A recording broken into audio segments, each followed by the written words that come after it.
This is a story that's not pleasant to tell, but it's a story that needs to be told. It's a story about the 6-letter word that no one wants to hear. It's a story about cancer. It's a story about wanting to give back. It's Sarah's story. The research reveals that by the year 2020, 1 in 2 people will be affected by cancer. In Sheffield alone, 2,800 people are diagnosed with cancer each year, and the Western Park Hospital in Sheffield handles more than 75,000 patients each year. The good news is that cancer survival in the UK has doubled in the last 40 years. These survival statistics are not an accident. They can be allocated to a number of positive factors, not least the truly amazing doctors and nurses that dedicate their lives to caring for people. No one can confidently say they won't be affected by cancer, but if, and hopefully only if, it affects you or your family, there are skilled, caring people that you and your loved ones can turn to for help, support, and life-saving treatment. This is a sensitive story. This is a story with a happy ending, but not all such stories have that happy ending. We hope this fundraiser is perceived for what it is, a situation that summarises the different types of people in this world. There are people who wish to say a heartfelt and tangible thank you when they have been dealt a positive hand, and there are people who will stand behind us and support this cause, because none of us truly know when we will need to turn towards Western Park Hospital.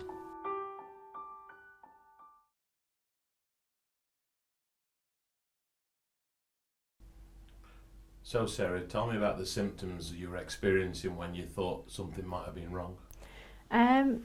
In myself I felt fine, but I had a little bit of bleeding, which I wasn't too concerned about because I'd changed my pill, and they say that's one of the side effects and it can take up to 3 months to settle down.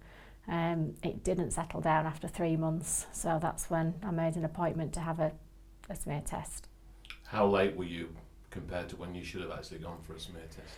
I got the letter in November 2014. I just got married, it was a run up to Christmas, I was putting it off.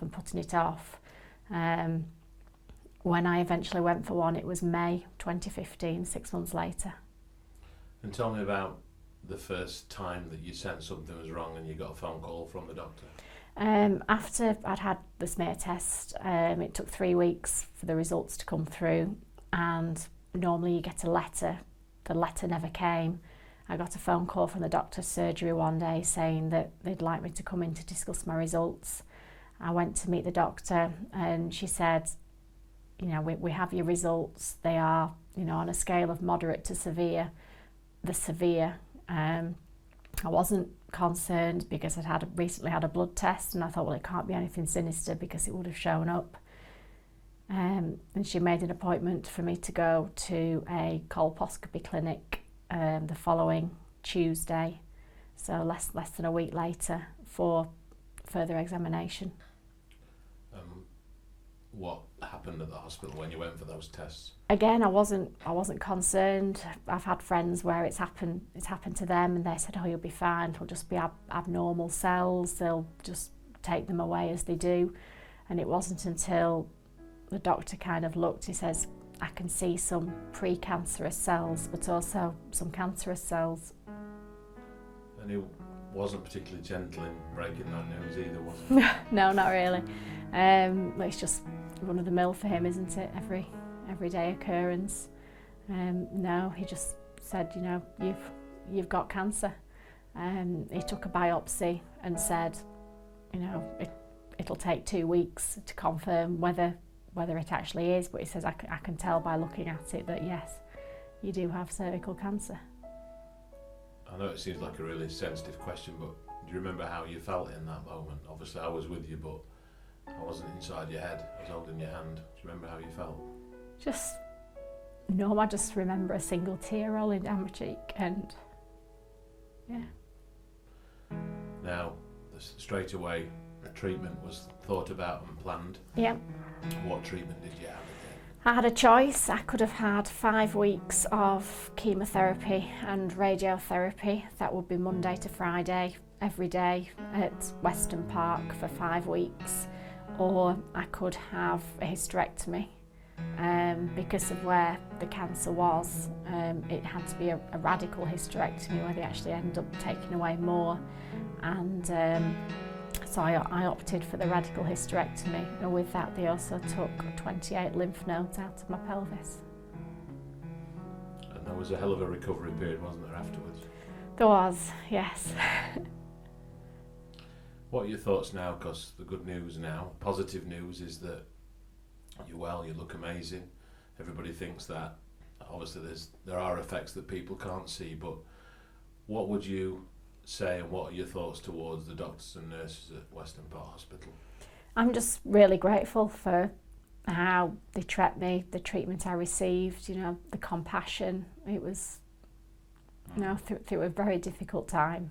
They put my mind at rest. And we met 3 doctors, didn't we? Fiona, whose surname escapes me. Fiona Q, Mr. Pledge. Mr. Pledge, they're from Mr. Western Gillespie. Park, and Mr. Gillespie. And they were all superb in They were different fabulous. ways. Yeah.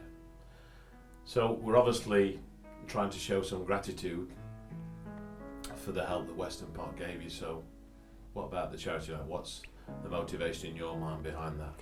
We just wanted to do something to say thank you.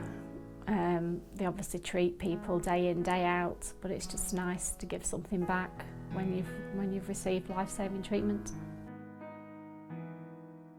So there you have Sarah's story.